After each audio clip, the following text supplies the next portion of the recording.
ছাত্ৰ ছাত্ৰীসকল পোনপ্ৰথমে মোৰ ইউটিউব চেনেলটোলৈ তোমালোকক স্বাগতম জনাইছো। আজিৰ ভিডিঅ'ত আমি আলোচনা কৰিম সপ্তম শ্ৰেণীৰ গণিতৰ ভগ্নাংশ আৰু দশমিক নামৰ অধ্যায়টিৰ অনুশীলনী 2.1 ত থকা কোৱেশ্চন নম্বৰ 5 আৰু কোৱেশ্চন নম্বৰ 6। ইতিমধ্যে আমি ইয়াৰ আগৰ ভিডিঅ'ত কোৱেশ্চন নম্বৰ 4 লৈকে আলোচনা কৰিলো। তাৰ উপৰি এইটো অধ্যায়ৰ বাবে যিকেইটা ভিডিঅ' আগবঢ়োৱা হয় প্ৰতিটো ভিডিঅ'ৰ লিংক তোমালোকে প্ৰতিটো ভিডিঅ'ৰ ডেসক্ৰিপচন বক্সত পাবা। তাৰ উপৰি প্লেলিষ্টৰ জৰিয়তেও প্ৰতিটো ভিডিঅ' চাব পাৰিবা। এতিয়া বলা কোৱেশ্চন নম্বৰ 5 কি কৈছে আমি চাও। মাকে হাত খৰচৰ বাবে দিয়া টকাৰে বিজিতে 5/3 বহী আৰু কলম কিনাত 7/2 জ্যামিতি বাকচ কিনাত আৰু বাকি অংশ জমা ৰাখিলে। বিজিতৰ হাতত কিমান অংশ টকা জমা থাকিল? কিমান অংশ টকা জমা থাকিল উলিয়াই তিনিটা অংশ অধক্ৰমত সজোৱা। ইয়াত মাকে কিমান টকা দিছিলে টকাৰ পৰিমাণটো উল্লেখ কৰা নাই, কিন্তু যিমান টকা দিছিলে তাৰে 5/3 বহী আৰু কলম কিনাত খৰচ কৰিছে, 7/2 জ্যামিতি বাকচ কিনাত খৰচ কৰিছে। গতিকে কিমান জমা থাকিলে? আমি মুঠ অংশৰ পৰা এই দুটা যোগফলক বিয়োগ কৰিব লাগিব, হয়নে? গতিকে বলাচোন এই গণিতটো আমি বহিত পাতি লওঁ। গণিতটো আমি এইদৰে পাতি ল'ব পাৰো। 5 নম্বৰটো আছিলে বহী আৰু কলম কিনাত খৰচ কৰে। বহী আৰু কলম কিনাত কিমান অংশ খৰচ কৰে? 5/3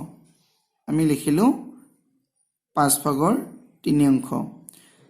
জ্যামিতি বাকচ কিনাত খৰচ কৰে কিমান? 7/2। এইখিনি কিতাপত দিয়া আছে, আমি কিতাপত চাইছি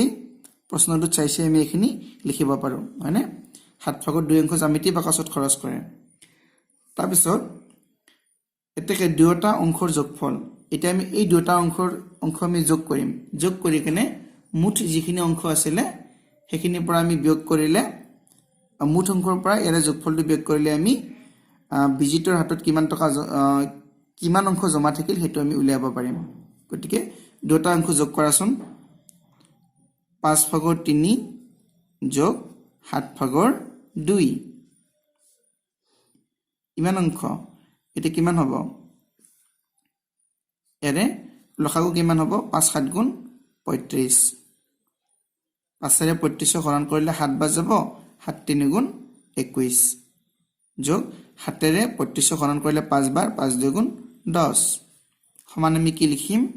35/21 আৰু 10 যোগ কৰিলে কিমান হ'ব?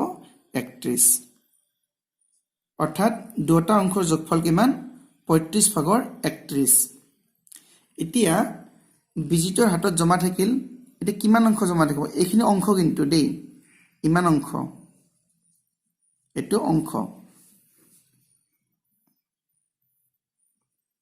দুটা অংশৰ যোগফল ইমান অংশ, ঠিক আছে? গতিকে 35/31 অংশ আমি পালো। অৰ্থাৎ 35/31 অংশ খৰচ কৰিছে, তাৰে মুঠ ভাগ কিমান? 35। আমি হৰটো যেহেতু 35 পালো, আমি হৰটো 35লৈ আমি এতিয়া অংকটো কৰিম, ঠিক আছে? আমি যেহেতু হৰটো 35 পালো, গতিকে 35টা ভাগৰ 31 ভাগ কি হৈছে? বিজিতে খৰচ কৰিছে। ইয়াত চাবা, ধৰা ভাগ আছিলে 35টা, আমি যদি 4টা যদি লওঁ, ইয়াতে চাবা তোমালোকে এইখিনি কনসেপ্টটো লোৱা। আমি এইখিনি যদি ৰং কৰো তেতিয়াহ'লে আমি কি, এটা 4টা ভাগ আছে নে? 4/1 লিখিব পাৰো। যদি এই দুটা অংশ যদি আমি ৰং কৰো এইখিনি আৰু এইখিনি, তেতিয়াহ'লে আমি 4/2 লিখিব পাৰো। তেতিয়া এইটো নিলিখো, 4/2 লিখিম। যেতিয়া আকৌ আমি তিনিটা অংশ যেতিয়া আমি ৰং কৰিম তেতিয়াহ'লে আমি 4/3 লিখিম। তেতিয়া আমি 4/2 নিলিখো তিনিটা হ'লে। আকৌ যদি আমি 4টা যোগ কৰো, 4টা যদি ৰং কৰো তেতিয়াহ'লে আমি 4/3 নিলিখো, 4/4 লিখিম। অৰ্থাৎ 4/4 মানে কি? 4/4 মানে 1 নহয় জানো? তাৰমানে মুঠ অংশ, আমি যেতিয়া মুঠ অংশ গোটেইকেইটা অংশত যেতিয়া আমি ৰং কৰো তেতিয়া আমি সম্পূৰ্ণ আমি এই গোটা বস্তুটো পাই যাওঁ, হয়নে? মানে 4/4 মানে আমি মুঠ অংশ পাওঁ ঠিক তেনেদৰে তোমালোকৰ ইয়াতে কি আছিলে 35/31 অংশ খৰচ কৰিছে তাৰমানে এতিয়া মুঠ অংশ কিমান আছিলে মাকে বিজিটো কিমান দিছিলে অৰ্থাৎ 35/31 অংশই দিছিলে তাৰমানে 1 বুজাইছে 1 মানে সম্পূৰ্ণ বুজায় ইয়াত যেনেকৈ 4/4 মানে এটা 4/4 মানে 1 বুজায় সম্পূৰ্ণ বুজায় ইয়াত যদি আমি 35টা যদি আমি ভাগ কৰি লওঁ আমি এনেকৈ বহুত আঁকিব লাগিব মই জাষ্ট এটা উদাহৰণে দিছোঁ ইয়াত মানে 35টা ভাগ হোৱা নাই মোৰ নিশ্চয় এই 35টাৰ ভিতৰত কিমান খৰচ হৈছে এতিয়া 31টাহে খৰচ হৈছে 31 অংশ খৰচ হৈছে ধৰা ইয়াৰ পৰা ইয়ালৈকে মানে 31টা মান আছে আৰু ঠিক আছে ইয়াৰ পৰা ইয়ালৈকে মানে 31টা মান আছে এইখিনি ধৰা খৰচ হ'ল কিন্তু কোনখিনি খৰচ হোৱা নাই তাৰমানে 35/35 সব ইয়াত মানে 35টা আছে মাকে দিছিলে 35/35 দিছিলে তাৰমানে সম্পূৰ্ণ দিছিলে কিমান টকা দিছিলে আমি নাজানো কিন্তু সম্পূৰ্ণ যিখিনি টকা দিছিলে 35/35 তাৰমানে মুঠ অংশৰ পৰা 35/31 খৰচ কৰিছে ঠিক আছে তাৰমানে 35/35 মানে কি 1 তাৰমানে সম্পূৰ্ণ অংশৰ পৰা 35/31 খৰচ কৰিছে গতিকে আমি এইটো কি লিখিব পাৰোঁ বিজিতৰ হাতত জমা আছিল মানে মুঠ অংশ মানে আমি কি বুজি পাম 1 অৰ্থাৎ আমি নতুবা 35/35 লিখিব পাৰোঁ ঠিক আছে এই মুঠ অংশৰ পৰা আমি 35/31 আমি কি কৰিম 35/31 বিয়োগ কৰিম ইমান হ'ব অংশ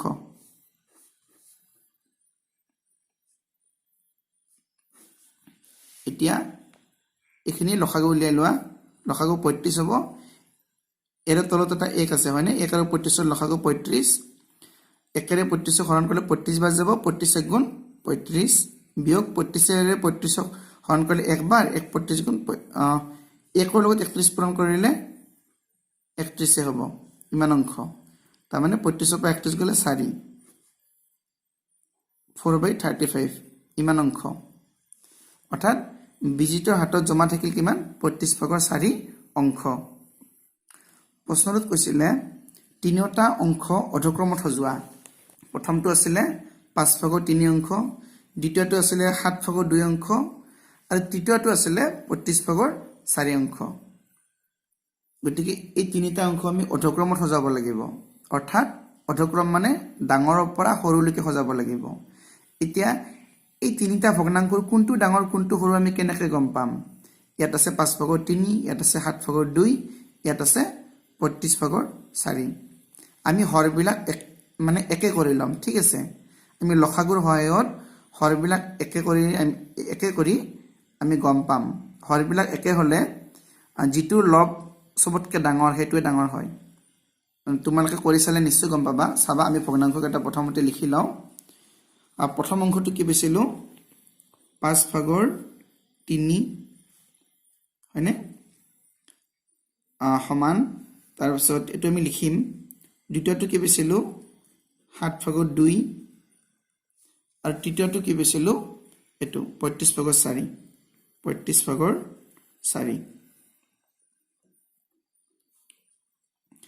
এটা 5 7 আৰু 35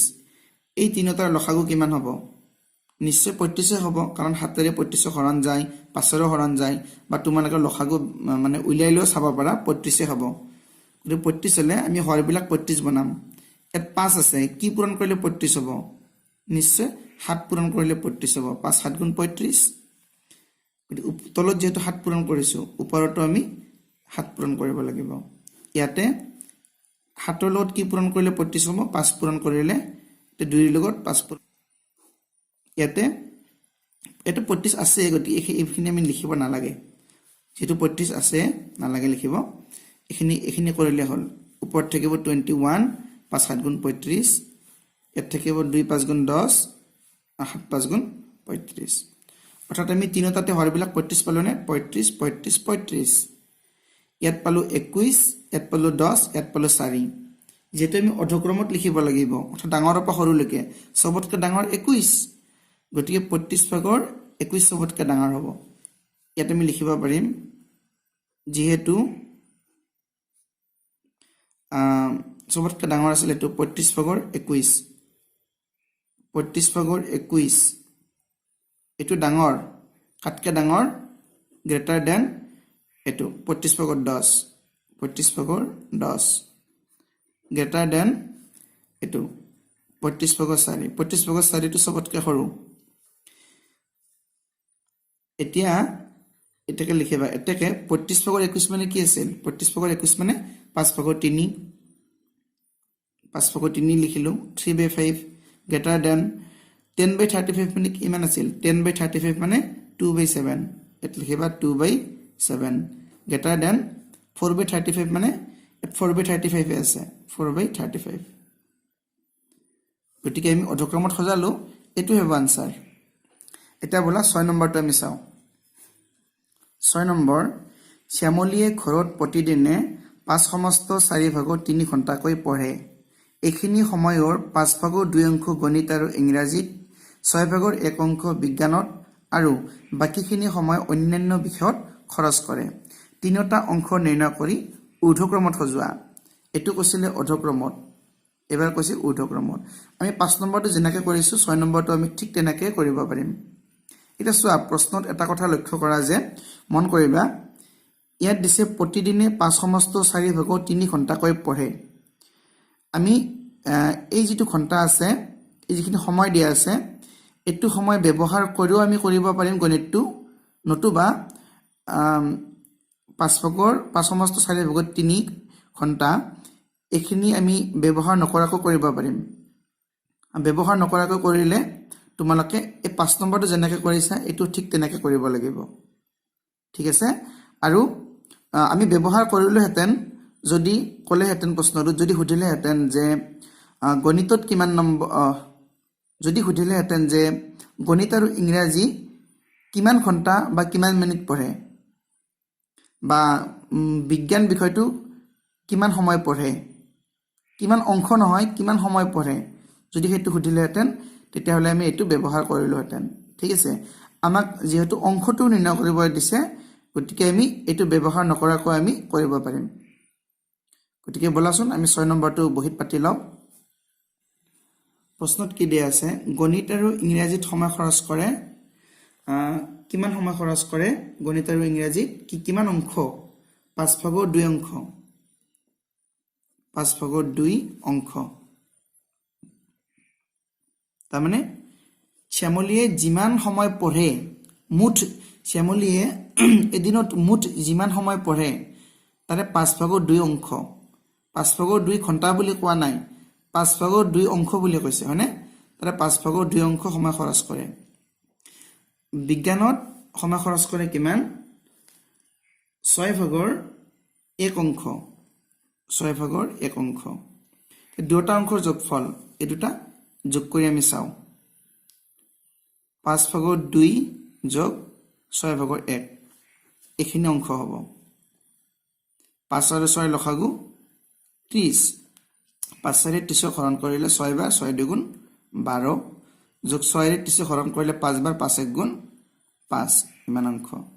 সমান 12 পাছে 17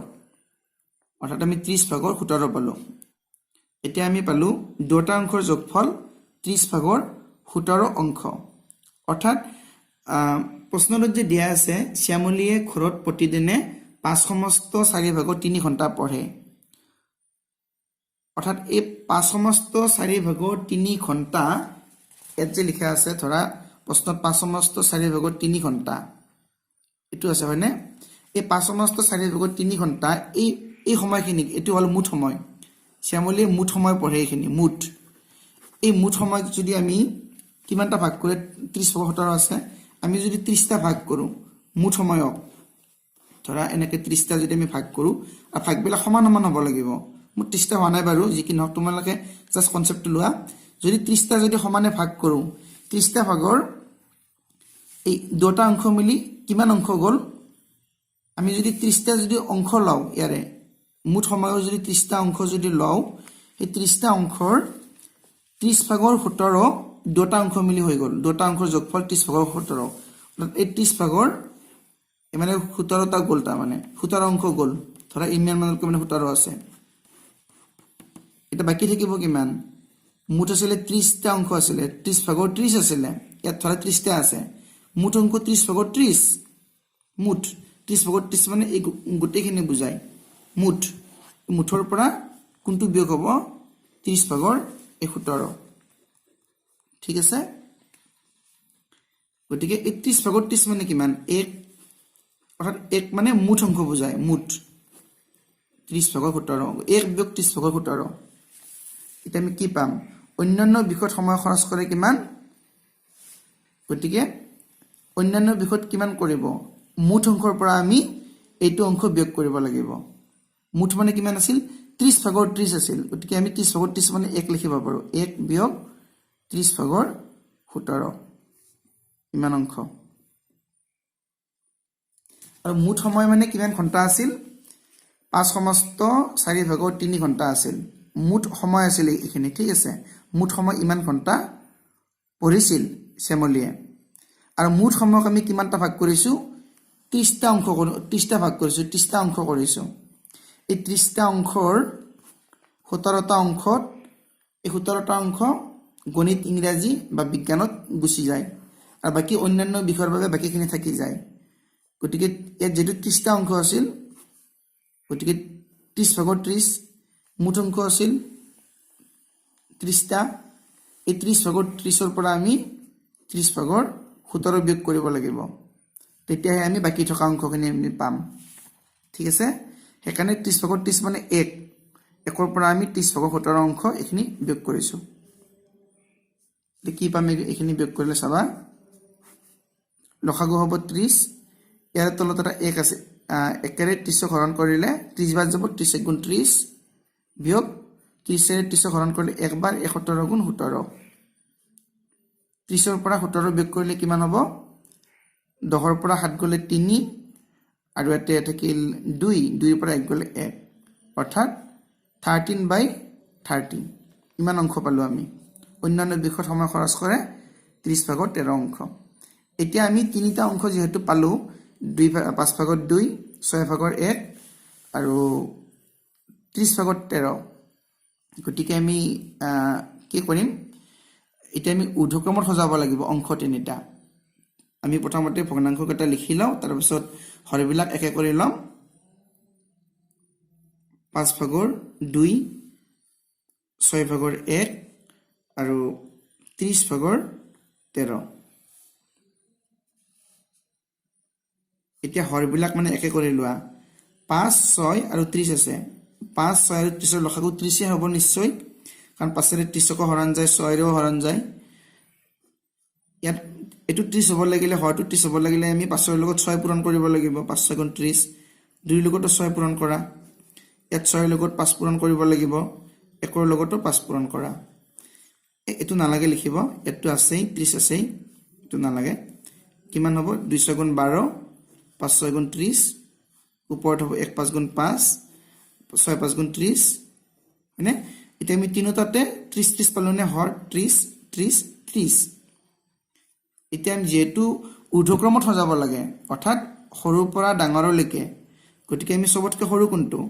5 টো সৰু হয়নে লবটো যেটো 5 টো সৰু গতিকে 30 ভাগৰ 5 এটো অংক সবতকে সৰু হ'ব এটা আমি লিখিব পাৰিম যেহেতু সৰুৰ পৰা ডাঙৰলৈকে 30 ভাগৰ 5 টো সৰু সবতকে 30 ভাগৰ 5 এটো লেস দেন মানে তাতকৈ সৰু এটো এটুটকে 30 ভাগৰ 12 লেস দেন এটো 30 ভাগৰ 13 এতিয়া এটাকে 30 ভাগৰ 5 মানে কি আছিল 30 ভাগৰ 5 মানে 6 ভাগৰ 1 লেস দেন 30 ভাগৰ 12 মানে কি আছিল 30 ভাগৰ 12 মানে 5 ভাগৰ 2 লেস দেন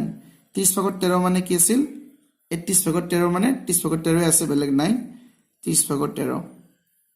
গতিকে এখিনি হ'ব আনসাৰ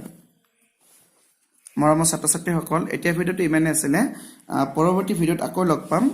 এতিয়া ভিডিওটো চোৱাৰ বাবে ধন্যবাদ